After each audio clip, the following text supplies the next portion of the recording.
Estamos de volta agora no nosso terceiro bloco, uma pequena revisão, bloco 1, fundamentamos a questão do altar, o nosso histórico, as linhas de influência, a questão da elevação.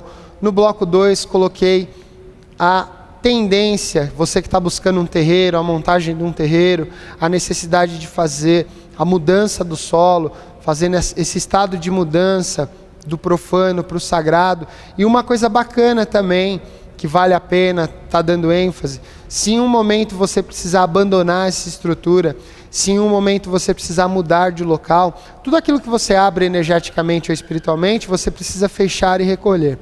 É muito comum alguns relatos de pessoas que foram alugar casa, compraram casa ou imóvel, e têm a nítida percepção, ou por pontos deixados, por estruturas colocadas, que lá já foi terreiro. E se você deixa a porta energética aberta, ou a imantação lá, a parte espiritual entende que é um ponto de passagem também. Então, se um dia você vai mudar de salão, você fez esse procedimento de mudança de solo, você vai mudar de salão, você refaz o procedimento igualzinho, e aí vai estar lá na apostila o que vai ser determinado naquele momento que você ajoelha, você repete o procedimento pedindo para recolher aquela estrutura energética.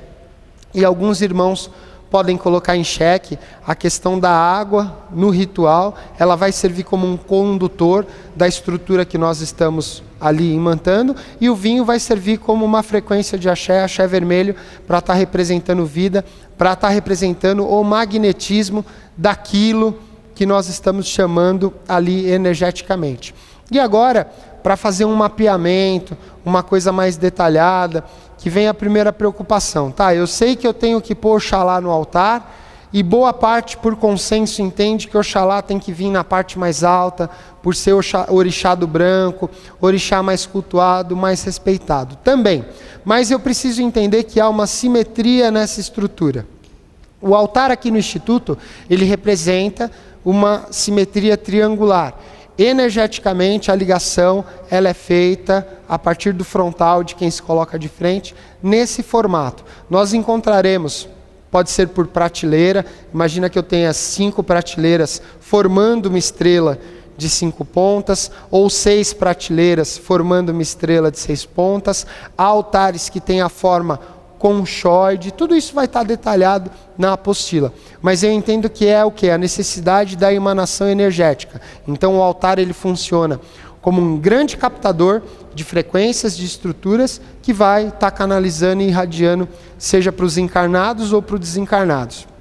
Uma outra questão que eu coloquei no fechamento do último bloco é o altar estar firmado 24 horas por dia, 7 dias na semana. É extremamente importante lembrar que a nossa casa espiritual, ela não funciona só no dia do nosso trabalho espiritual, ela funciona também nos outros dias, é usado como pronto-socorro, para lá são levados espíritos, para a doutrina, para a cura, para a conscientização, para adormecer, e do mesmo jeito que nós nos ligamos energeticamente a essa estrutura, há o entendimento de que o elemento ali que é fornecido também serve para a parte espiritual, para os desencarnados que ali são trazidos, né? Então o terreiro ele tem uma atividade frequente, ele tem uma atividade que vai além do nosso dia de trabalho. Daí a importância de ter firmado a estrutura. Tem um outro exemplo que eu dou em aula também, um conhecido meu anos atrás, cismou, eu vou abrir uma casa. Aí eu falei, vai, ninguém vai te impedir. E aí depois de um tempo ele me convidou para um trabalho, eu fui lá prestigiar o colega, e percebi que assim que ele chegou, ele acendeu tudo, e ao término do trabalho ele apagou tudo. Eu ainda questionei ele, eu falei, por que você apagou tudo?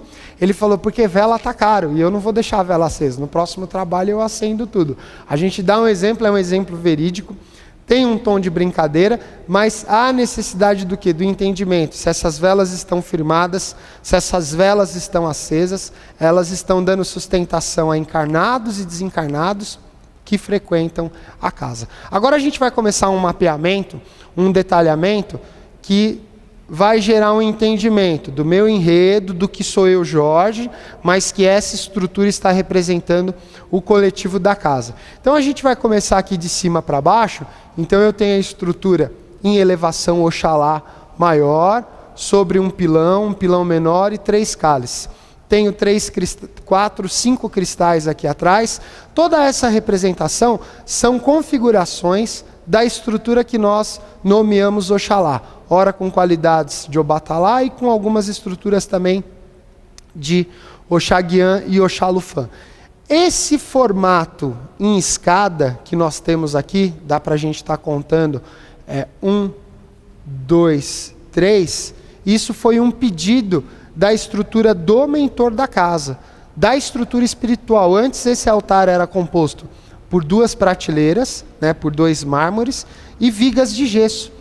E essa estrutura em escada foi uma solicitação da parte espiritual que avisou: haverá mudanças profundas na casa, não no ritual, mas em si, no objetivo que a casa vai buscar. E essa projeção, essa irradiação, além de se dar em forma triangular, ela vai ter que ter ascendência. Então foi pedido um modelo simples, como se fosse uma escada.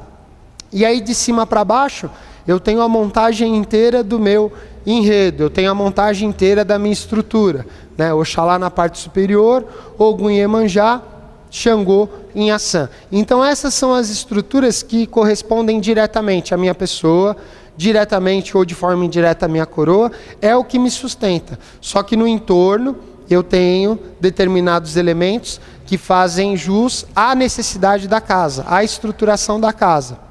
Aí no Ogum, alguns elementos para Ogum também, pequenas pedras, uma faca, um pequeno cristal, a vela, a firmeza de Iemanjá. Eu não tenho hábito de colocar água do mar no altar, porque eu entendo que a água do mar ela sofre vibração energética conforme a subida e a descida da maré.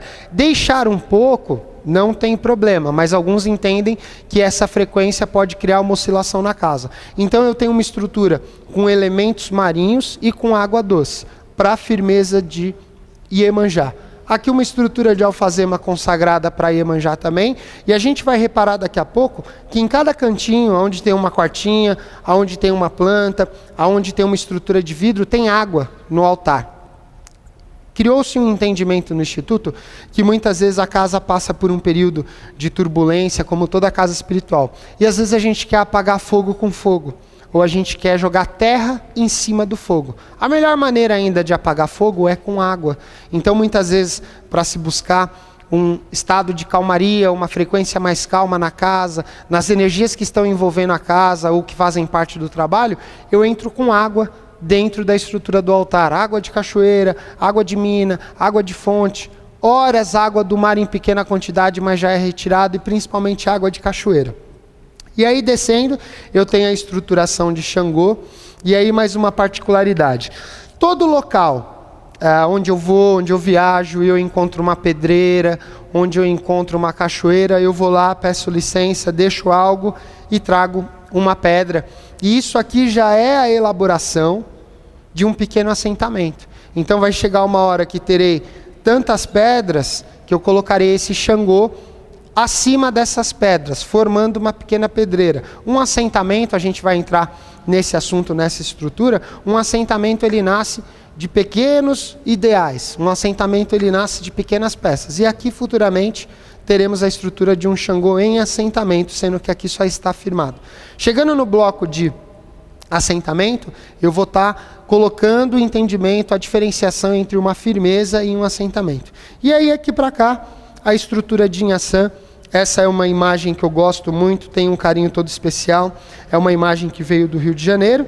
E no entorno, elementos de estruturação para Inhaçã. Então eu entendo que nessa posição de Oxalá em Inhaçã, esse ângulo é o ângulo de sustentação do Jorge também. Sendo que eu posso mudar essa estrutura de lugar, buscando uma necessidade ou uma prioridade de trabalho para casa. Quando eu venho para cá, eu tenho estruturas ainda de Ogum, a espada que me acompanha há anos, representando a força Ogum, na estrutura da casa regência é Ogum. E aqui eu tenho Nossa Senhora da Aparecida e do outro lado eu tenho Nossa Senhora da Conceição. E recentemente uma pessoa veio perguntar, por que você tem 2 tipos de santas fazendo sincretismo ou representando Oxum? Porque dentro do Instituto eu tenho um entendimento que é uma força da casa, que na figura de Nossa Senhora da Aparecida, eu faço culto a Oxum do ouro, e na figura de Nossa Senhora da Conceição eu faço culto de Oxum das águas ou Oxum das cachoeiras. São duas forças que respondem no campo de Oxum, só que energeticamente respondem muito à casa.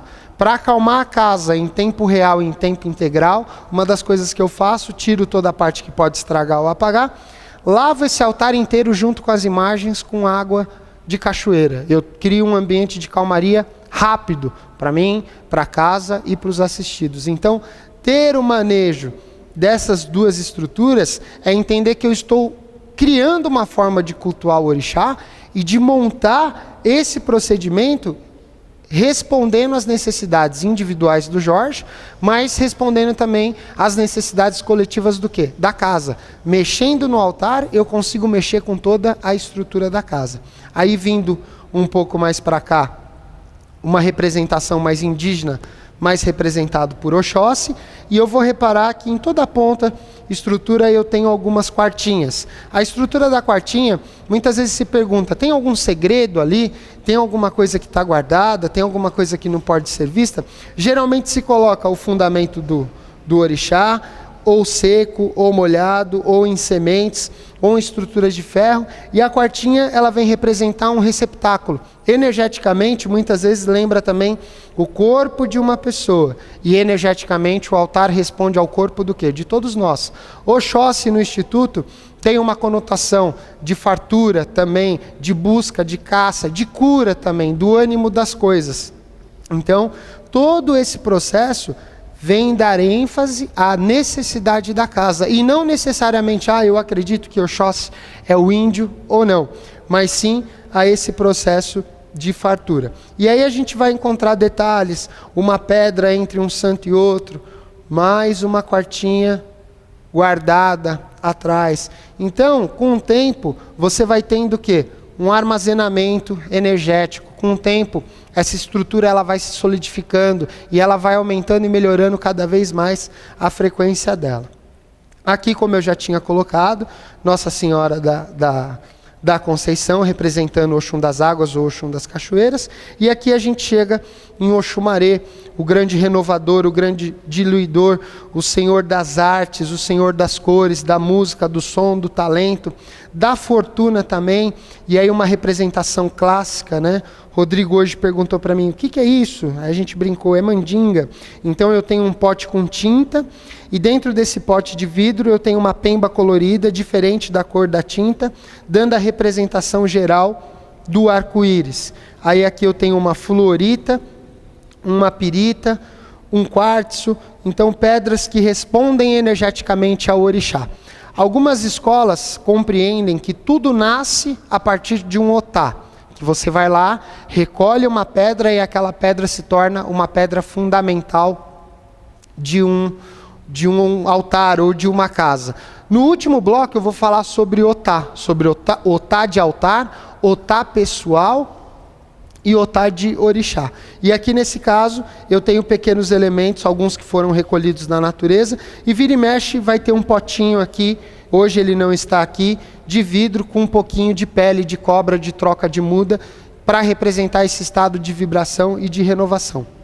Aqui eu tenho mais uma concha também, com água doce, pequenas conchas, um búzio grande, com a mesma estrutura, sempre pedindo purificação, sempre pedindo para amenizar e para trazer calmaria para a nossa casa. Aqui, um clássico dentro da minha casa, acho que uma das imagens hoje mais cobiçada pela internet, pelo próprio pessoal da casa, Zé Pilintra.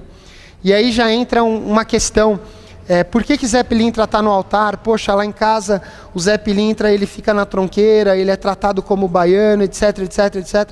Meu avô trabalhou 70 anos com Zé Pilintra, então ter o Zé Pilintra no altar é ter um entendimento que Zé Pilintra está em todos os lugares, em todas as frequências, passando por linhas, por modelos de trabalho, e Zé Pilintra é Zé Pilintra, não importa se é na Umbanda, no Catimbó, na mesa, na encantaria, na quimbanda, na direita, na esquerda, Zé Pilintra é Zé Pilintra, e é com muito orgulho que eu mantenho esse Zé Pilintra no altar. Aí aqui ao lado a gente vem e caminha para a estrutura, interna, né? Um modelo de estrutura interna de Obaloaiê. Eu tenho todos os elementos aqui configurando mais para um assentamento, mas como está interno, vai ganhar uma conotação de firmeza. E junto aqui o preto velho representando a linha das almas. Aqui para baixo eu vou ter uma firmezinha de um trabalho recente que a gente fez de Jurema, com vinho de Jurema, e os angicos consagrados.